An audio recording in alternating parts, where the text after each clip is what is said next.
And hello guys, welcome to our channel. இப்போ நம்ம mister dragon அப்படிங்கிற ஒரு சைனீஸ் ட்ராமா தான் பார்த்துட்டு இருக்கோம். ஸோ லாஸ்ட் பார்ட்ல ஹீரோ வந்துட்டு ஹீரோயினுக்கு ப்ரப்போஸ் பண்ணியிருப்பாங்க. அதே நேரத்தில் செகண்ட் லீட்ஸான லூ ஃபேங் கிங்கையும் ப்ளூ பேர்டையும் காமிச்சிருந்திருப்பாங்க. அவங்களோட குட்டி குட்டி போர்ஷன்ஸ்லாம் சூப்பராகவே இருந்துச்சு. தென் ஹீரோ சொன்ன ப்ரப்போசலுக்கு ஹீரோயின் ஒத்துட்டு இருந்திருப்பாங்க. ஸோ அந்த விஷயத்த ஹீரோ கிட்ட சொல்ல ஹீரோயினை காப்பாற்றணும் அப்படின்றதுனால நீ வந்து என்னை மறந்துரு, நான் வந்து உங்களோட பிரின்சஸை தான் மேரேஜ் பண்ணிக்க போறேன் அப்படின்னு ஹீரோ சொல்லியிருந்திருப்பாங்க. அதுக்கப்புறம் என்ன நடக்குதுன்றத இந்த வீடியோல பார்க்கலாம். வாங்க வீடியோக்குள்ள போலாம். ஓப்பனிங் சீன்லயே லூ ஃபேங் கிங்க தான் காமிக்கிறாங்க. அவங்க எழுதிட்டு இருக்கும் பொழுது ப்ளூ பேர்ட் ஞாபகம் தான் வருது. ஒரு டைம் வந்து ப்ளூ பேர்ட் வர்ணிச்சு பேசிட்டு இருந்திருப்பாங்கல்ல, அதை பத்தி நினைக்கிறாங்க. எப்பெல்லாம் ப்ளூ பேர்டை பத்தி நினைக்கிறாங்களோ அவங்களோட இமேஜினேஷன்ல கிரீன் கலர் ட்ரெஸ் போட்டுட்டு ஒரு பொண்ணு வருவாங்களே, அவங்க தான் வராங்க. அப்படி நினைச்சு பார்த்துட்டு இருக்கும் பொழுது அந்த பிளேஸ்க்கு அசிஸ்டன்ட் வராங்க. ப்ளூ பேர்டு இருக்காங்கல்ல, அவங்க வந்து தப்பிச்சிட்டாங்க. அவங்களோட பவர்ஸ் எல்லாம் லாக் பண்ணியும் எப்படி தப்பிச்சாங்கன்னு தெரியல பாஸ் அப்படிங்கிற மாதிரி சொல்லிட்டு இருக்காங்க. ப்ளூ பேர்டை நீ கூப்பிட்டுலாம் வர வேணா, அதை நானே பார்த்துக்கிறேன் அப்படின்ற மாதிரி லூ ஃபேங் கிங் சொல்றாரு. இப்போ ஹீரோயின் பிளேஸ் காமிக்கிறாங்க. அந்த பிரின்சஸ் வந்துட்டு இந்த மாதிரி டிராகன் கிங்கை தான் நான் மேரேஜ் பண்ணிக்க போறேன் அப்படின்னு சொல்லி ஒரு ஆர்வமா பேசிட்டு இருக்காங்க. ஹீரோனால பிரின்சஸ்க்கு மேரேஜ் நடக்க போகுது, அதுக்கு சந்தோஷப்படுறதா, நம்ம பாய் ஃப்ரெண்டே இந்த மாதிரி மேரேஜ் பண்ணிக்க போறாங்க அதை நினைச்சு வருத்தப்படுறதான்னு தெரியாம ஹீரோயினும் பதில் சொல்லிட்டு இருக்காங்க. அந்த ட்ரீம் லேண்ட்ல ஹீரோயினுக்காக ஹீரோ வந்து ஒரு பிக்சர் கொடுத்துருப்பாங்க லவ் டோக்கனா. அதை பார்த்து தான் ஹீரோயின் ஃபீல் பண்ணிட்டு இருக்காங்க. நீங்க ஏன் இப்படி சொன்னீங்கன்னு தெரியல, இருந்தாலும் நான் உங்களை நம்புறேன், எப்பயுமே நீங்க என்னோட மனசுக்குள்ளே தான் இருப்பீங்க அப்படின்ற மாதிரி அழுதுட்டு அந்த டிராகன் பிக்சர் இருக்க போஸ்டரையுமே மண்ணில் புதைச்சு வச்சிடுறாங்க. பிரின்சஸ்க்கும் டிராகன் கிங்க்கும் மேரேஜ்க்கான ப்ரிப்ரேஷன்ஸ் எல்லாமே போயிட்டு இருக்கு. பிரின்சஸை ரெடி பண்ணி விட்டுறதே ஹீரோயின் தான். பிரின்சஸை ஹீரோயின் வெளியில கூப்பிட்டுட்டு வராங்க. இப்போ பிரின்சஸ்க்கும் டிராகன் கிங்க்கும் மேரேஜ் நடக்குது. நான் கூட மேரேஜ்லாம் நடக்காது நின்றோம் அப்படின்ற மாதிரிலாம் நினைச்சேன். பட் ஆனால் அப்படிலாம் நடக்கல. இப்படி மேரேஜ் நடக்க ஹீரோயின் வருத்தப்பட்டுட்டு இருக்காங்க. என்னதான் பிரின்சஸை மேரேஜ் பண்ணாலும் அவங்களோட உடம்பு மட்டும்தான் அந்த பிளேஸ்ல இருக்கு, மனசு எல்லாமே ஹீரோயின் கிட்ட தான் இருக்கு. அதை ரெப்ரசென்ட் பண்ற மாதிரி தான் இந்த சீன் காமிச்சிருக்காங்க. இப்போ லூ ஃபேங் பிளேஸ் காமிக்கிறாங்க. அங்க ஒரு பர்சன் வந்திருக்காங்க. அவங்களும் இந்த அசிஸ்டன்ட்டும் யார் கண்ணை ஃபர்ஸ்ட் சிமிட்டாங்களோ அவங்க அவுட்னு விளையாடுவோம்ல, அந்த கேம் விளையாண்டுட்டு இருக்காங்க. புதுசா வந்த பர்சன் தான் அவுட் ஆகுறாங்க. இந்த பர்சன் எப்படின்னா ஜாலியா பேசுற டைப். இவங்க வந்துட்டு இந்த லூ ஃபேங் கிங்கோட ஓல்டு ஃப்ரெண்ட். ஸோ அவங்கள நம்ம ஓல்டு ஃப்ரெண்ட்னே கூப்பிடலாம். இந்த ஓல்டு ஃப்ரெண்ட் வந்துட்டு பவர்ஸ்லாம் நிறைய இருக்கும் போது ஒரு லாக்கெட் எடுத்துட்டு வந்து கொடுத்துருக்காங்க.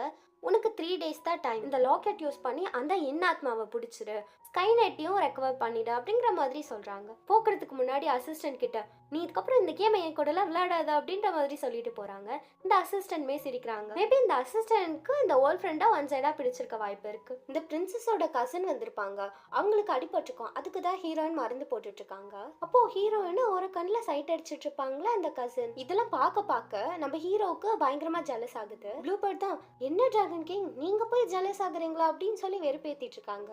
தென் ஹீரோயின் வந்துட்டு அவங்களுக்கு டீ கொடுக்குறாங்களா, கையும் டச் ஆகிடுது. இதை பார்த்ததும் ஹீரோக்கு பயங்கர கோவமாகிடுது. ஹீரோயின் போனதுக்கு அப்புறமா அந்த பிளேஸையே ஷேக் பண்ணி விடுறாங்க. தென் அந்த கசினையும் தள்ளி விட்டுடுறாங்க, கீழே விழுந்துடுறாங்க. இந்த பிரின்சஸ் வந்துட்டு அவங்க பேரண்ட்ஸ் கிட்ட பேசிட்டு இருக்காங்க. ஹீரோயின்மே வந்து எனக்கு ஒரு தங்கச்சி மாதிரி தான், ஸோ அவளுக்கும் மேரேஜ் பண்ணணும், நம்மளோட கசினையே மேரேஜ் பண்ண வைக்கலாமே அப்படிங்கிற மாதிரி பேசிட்டு இருக்காங்க. இந்த கசின் புக் படிச்சுக்கிட்டு ஹீரோயினை சைட் அடிச்சுட்டு இருக்காங்களா. இந்த விஷயத்த ப்ளூ பேர்ட் பாக்குறாங்க. சவுண்ட் கேட்டது திரும்பி பாக்குறாங்க. என்ன டிராகன் கிங், இதை பார்த்ததும் கோவம் வருதா அப்படின்னு திரும்பி பார்த்தா அங்க டிராகன் கிங் இல்ல, லூ ஃபேங் கிங் தான் இருக்காங்க.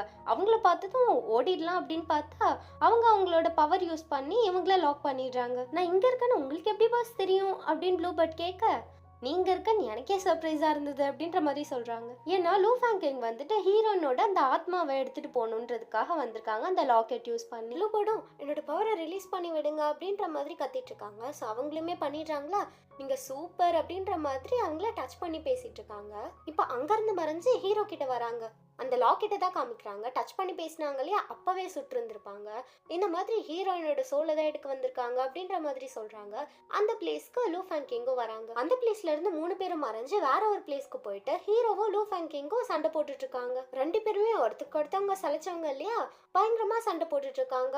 ஒரு கட்டத்துல ஸ்டாப் ஆக ப்ளூ பேர்ட் சொல்றாங்க, அவங்கள வந்து நீங்க எதுவுமே பண்ண முடியாது, எவ்வளோ நல்லவங்க தெரியுமா, நீங்க இந்த மாதிரி பண்ணாதீங்க, செல்ஃபிஷ் அப்படின்ற மாதிரி திட்டுறாங்களா. நீ என்னோட மெய்டு, நீனே என்னை எதிர்த்து பேசுறியா அப்படின்னு கேட்க, நானா மேடு, நீங்க தான் ஃபோர்ஸ் பண்ணி இருக்க வச்சீங்க அப்படின்ற மாதிரி இவங்க சொல்றாங்க. நீ என்னோட இன்ஸ்ட்ருமெண்ட் தொட்டதுனால தான் உன்னை அப்படி பண்ண அப்படின்ற மாதிரி லூ ஃபேங் கிங் சொல்ல, சரி மெய்டாக்கு நீங்க சாப்பாடு போட்டிங்களா அப்படின்ற மாதிரி கேட்டுட்டு இருக்காங்க ப்ளூபர்ட். என்னோட அந்த மீட்டியர் மார்க் மறையறதுக்காக உனக்கு நான் டிசைன்லாம் போட்டு விட்டேனே அப்படின்ற மாதிரி லூ ஃபேங் கிங் சொல்றாங்க. ஹீரோ கூட சண்டை போடணுன்றத மறந்து ப்ளூபர்ட் கூட சண்டை போட்டுட்டு இருக்காங்க.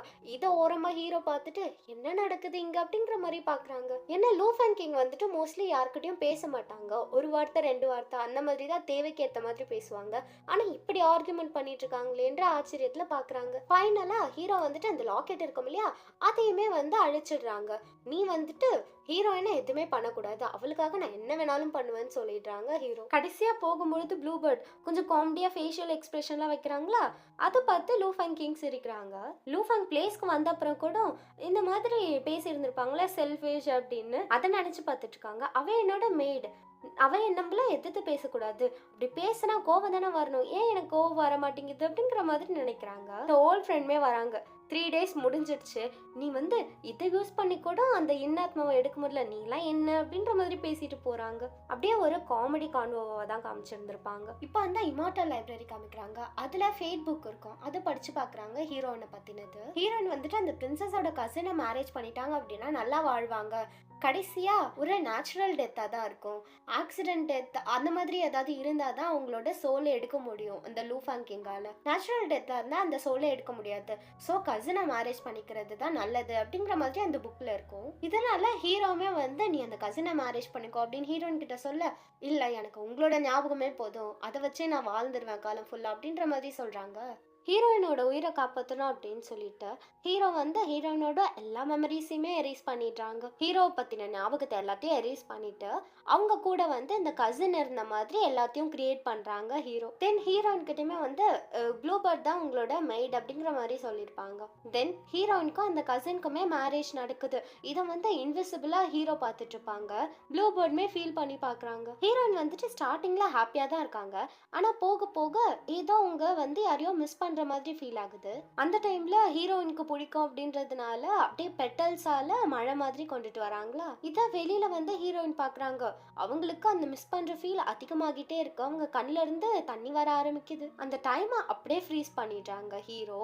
தென் ஹீரோயினையுமே கிஸ் பண்ணுறாங்க. ஃபர்ஸ்ட் டைம் கிஸ் பண்ணும்பொழுது ஹீரோயின் தூங்கிட்டு இருந்திருப்பாங்க, இந்த டைம் வந்து ஃப்ரீசிங்கில் இருக்காங்க. ஹீரோயினுக்கு ஒரு பக்கம் மிஸ் பண்ணுற மாதிரி இருக்கு, ஹீரோவுக்கு பயங்கர கஷ்டமாக இருக்கு. இப்படியே மேரேஜ்மே முடிஞ்சிடுது. ஹீரோயின் ப்ளூபர்ட் கிட்ட சொல்லிட்டு இருக்காங்க, என்னோட ஹஸ்பண்ட் கூட தான் இருக்காங்க, இதுக்கு முன்னாடி பழகின மாதிரி மெமரிஸில் இருக்கு, ஆனால் எனக்கு பழகின மாதிரி ஃபீலிங்கே இல்லை, என்னவா இருக்கும் அப்படின்ற மாதிரி பேசிட்டு இருக்காங்க.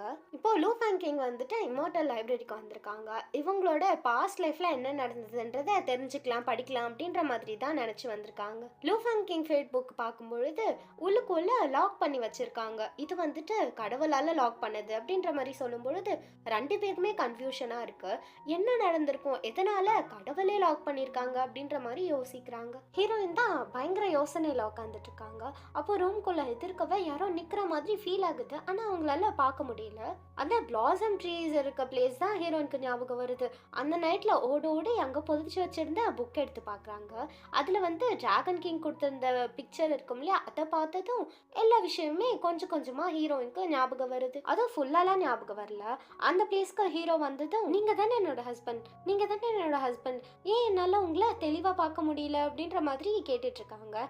இது வந்து உன்னோட கனவு தான், நீ வந்து கனவுல இருக்க அப்படின்ற மாதிரி ஹீரோயின் கிட்ட சொல்லிட்டு ஹக் பண்ணிக்கிறாங்க. ஸோ ஹீரோயினுக்குமே இதெல்லாம் நிஜமா நடந்த மாதிரி தெரியல, கனவுன்னு தான் நினைச்சிட்டு இருக்காங்க. ஹீரோயின் இப்போ கன்சீவா இருக்காங்க, அந்த விஷயத்த தான் அவங்க கசின் கிட்ட சொல்லிட்டு இருக்காங்க. அப்போ ஹீரோயினுக்கு பிடிக்காத டூரியன் ஃப்ரூட் கொடுக்குறாங்களா, அவங்களும் மறுத்து பேசாம சாப்பிட்றாங்க. இதெல்லாத்தையுமே ஹீரோ பார்த்துட்டு இருக்காங்க. ஹீரோயினை நினைச்சு பயங்கரமா கஷ்டப்படுறாங்க. லூ ஃபேங் பிளேஸ் காமிக்கிறாங்க. இப்போ வந்துட்டு ஹீரோயினுக்கு குழந்தை பிறக்க போகுது. இந்த டைம்ல அவங்களோட சோல் எடுக்கிறது நல்லதா படுது அப்படின்ற மாதிரி அசிஸ்டன்ட் சொல்ல லூ ஃபேங் கிங்மே ஒத்துக்கிறாங்க. ஹீரோயின் கூட தான் ஹீரோவுமே இருக்காங்க. ஹீரோவால இந்த விஷயத்த ஃபீல் பண்ண முடியுது. ஸோ அவங்களோட பவர்ல பாதியை வந்துட்டு ஹீரோயினை ப்ரொடெக்ட் பண்றதுக்காக வச்சுக்கிட்டு பாதிய பவரோட வந்திருக்காங்க. எந்த பிளேஸ்க்கு அப்படின்னா லூ ஃபேங் பிளேஸ்க்கு. இங்க வந்ததும் பயங்கரமா சண்டை போட்டு எல்லாரையும் அடிச்சுட்டு ஹீரோயினோட சோலையுமே வாங்கிட்டு போயிடுறாங்க. ஸோ ஹீரோயினுமே பொழைச்சிட்டாங்க, அவங்களுக்குமே குழந்தை பிறந்துருச்சு. ஹீரோயினுக்காகவே ஹீரோ வந்து நிறைய ஸ்வீட்ஸ் அப்புறம் ஃபேப்ரிக்ஸ் எல்லாத்தையும் எடுத்துட்டு வந்திருக்காங்க. இதை வந்து ஆச்சரியமா ப்ளூபர்ட் பார்த்துட்டு இருக்காங்களா. இதை வந்துட்டு லூ ஃபேங் கிங்மே பார்க்குறாங்க. ஹீரோ போனதுக்கு அப்புறமா லூ ஃபேங் கிங் உள்ள வராங்க. அவங்கள பார்த்தது ப்ளூ பேர்ட் எஸ் ஆயிடலாம் அப்படின்னு பார்க்க ஓடாத மாதிரி கையை பிடிச்சிடுறாங்க. சரி சொல்லு, அந்த டிராகன் கிங்க்கும் உனக்கும் என்னதான் சம்மந்தம், உங்க 2 பேருக்குள்ள என்ன ரிலேஷன்ஷிப் அப்படிங்கிற மாதிரி கேட்டுட்டு இருக்காங்க. நாங்க 2 பேர் ஃப்ரெண்ட்ஸ் அவ்வளோதான் அப்படின்ற மாதிரி சொல்ல லூ ஃபேங் கிங்கும் ப்ளூ பேர்ட் கிட்ட க்ளோஸா வந்துட்டு நீ வந்து என்னோட மெய்ட், எனக்கு தான் சொந்தம், உன்னோடது எல்லாமே எனக்கு தான் அப்படின்ற மாதிரி சொல்லிட்டு ஹீரோயினுக்கு வாங்கி கொடுத்த திங்ஸ் எல்லாத்தையும் எடுத்துட்டு போயிடுறாங்க லூ ஃபேங். ஸோ இந்த ப்ளூ பேர்டுமே அங்கே போகிறாங்க. லூ ஃபேங் பிளேஸ் காமிச்சா கேக்ஸ் ஸ்வீட்ஸ் எல்லாம் சாப்பிட்ருக்கு. அந்த ஃபேப்ரிக்ஸ் எல்லாத்தையும் கட் பண்ணி வச்சிருக்காங்க. அதை பார்த்து கோவப்பட்டுட்டு இருக்காங்க ப்ளூ பேர்ட். சரி எஜமானே, அதெல்லாம் விடுங்க, இந்த தண்ணியை மட்டும் குடிங்க அப்படிங்கிற மாதிரி கொடுத்துட்டு இருக்காங்க. ப்ளூ பேர்ட் ஃபேஸ் பார்க்கும்பொழுது சிக்கனா சேகர் அப்படிங்கிற மாதிரி தான் இருக்கு. இப்போ ஹீரோயின் வந்துட்டு ஷாப்பிங்காக வந்திருக்காங்க. கூடவே தான் ப்ளூ பேர்ட் இருக்காங்க. அவங்க ஒரு பிக்சரை பார்க்குறாங்க. இது என்னன்னு தெரியுதா, லெஃப்ட் டோக்கனுக்காக ஹீரோ கொடுத்தது. இவங்க கூட அந்த பிளாசம் ட்ரீ இருக்க இடத்துல புதைச்சி வச்சிருப்பாங்கல்ல, அது இவங்களுமே வந்து சொல்றாங்க இது வந்து பெரிய பொக்கிஷம் அங்கே புதைச்சிருந்தது, நான் தான் எடுத்துட்டு வந்தேன் அப்படிங்கிற மாதிரி சொல்லும் பொழுது ஹீரோயினுமே வாங்கிக்கிறாங்க. ஸோ அந்த டிராயிங் வச்சு பார்க்கும்பொழுது ஹீரோயினுக்கு எல்லாமே ஞாபகம் வந்தது. ஹீரோ கூட இருந்தது, ஹீரோ நமக்காக பண்ணது, இவங்களோட ஞாபகத்தை மறக்கடிச்சது எல்லாமே ஞாபகம் வந்துடுது ஹீரோயினுக்கு. ஸோ இப்படியே காலங்கள் போகுது, வருடங்கள் போகுது. ஹீரோவோட ஞாபகத்திலேயே இந்த வாழ்க்கைய வாழ்ந்து முடிக்கிறாங்க. அதாவது நேச்சுரலா ஹீரோயின் இறந்துட்டாங்க வயசாகி. இப்போ ஹீரோயின் சோல் வந்துட்டு லூ ஃபேங் பிளேஸ்க்கு வருது. நேச்சுரல் டெத்ன்றதுனால அந்த சோலை இவங்களால எடுக்க முடியாது. ஹீரோயின் ஹீரோவை பார்த்ததும் பயங்கர ஹாப்பி. உடனே போயிட்டு ஹக் பண்ணிட்டாங்க. ஹீரோக்கும் பயங்கர ஹாப்பி. தென் வந்துட்டு அந்த வாட்டருமே குடிக்கணும், அதாவது பாஸ்ட் லைஃப்பை மறந்து புதுசா பொறுக்கணும் இல்லையா, அதுக்காக அதை நான் குடிக்க மாட்டேன் அப்படின்ற மாதிரி ஹீரோயின் சொல்றாங்க. அதை குடிச்சிட்டா திரும்பவும் நான் உன்னை மறந்துடுவேன், அதனால குடிக்க மாட்டேன் அப்படின்னு சொல்லும் பொழுது நீ எதுவும் கவலைப்படாத, இந்த லைஃப்ல வந்துட்டு உன் கூடவே தான் நான் இருப்பேன் அப்படின்னு சொல்லி சமாதானப்படுத்ததும் ஹீரோயின்மே குடிச்சிடுறாங்க. இப்போ சோல்கள்லாம் போற பிளேஸ்க்கு ஹீரோயின் வந்து போயிட்டு இருக்காங்க. இப்போ ஹீரோவும் ப்ளூ பேர்டும் ஒரு ஊரை பார்த்து நின்றுட்டு இருக்காங்களா, அப்போ ஒரு குழந்தை அழுகிற மாதிரி சத்தம் கேட்குது. இப்பதான் ஒரு குழந்தை பிறந்திருக்கு. அந்த சவுண்ட் கேட்டதும் ஹீரோ ஹாப்பி, ப்ளூ பேர்ட்லாம் குஷி ஆகிட்டு இருக்காங்க, நம்ம ஹீரோயின் பிறந்துட்டா, திரும்பவும் பிறந்துட்டா அப்படின்ற மாதிரி. ஸோ இதோட இந்த பார்ட் முடியுது. ஹீரோயினால ஃபர்ஸ்ட் ஜென்மத்துல ஹீரோவோட சேர முடியல, செகண்ட் ஜென்மத்துல இப்போ வந்து குழந்தையா பிறந்திருக்காங்க. இந்த செகண்ட் லைஃப்லயாச்சும் ஹீரோயின் ஹீரோ கூட சேர்றாங்களா அப்படிங்கறத வந்து அடுத்தடுத்த பார்ட்ஸ்ல பார்க்கலாம். நம்ம வீடியோ பிடிச்சிருந்தது அப்படின்னா லைக் போடுங்க, அப்பதான் எல்லாருக்கும் ரெக்கமெண்ட் ஆகும். நம்ம சேனல் பிடிச்சிருந்ததுன்னா சப்ஸ்கிரைப் பண்ணுங்க, மறக்காம உங்க ஃப்ரெண்ட்ஸ்க்கு ஷேர் பண்ணுங்க. அப்புறம் இந்த ட்ராமா எப்படி இருக்கு அதை பத்தி காமெண்ட்ல சொல்லிடுங்க. சரி ஓகே, நான் உங்களை அடுத்த வீடியோல வந்து பார்க்குறேன். டாடா பாய்.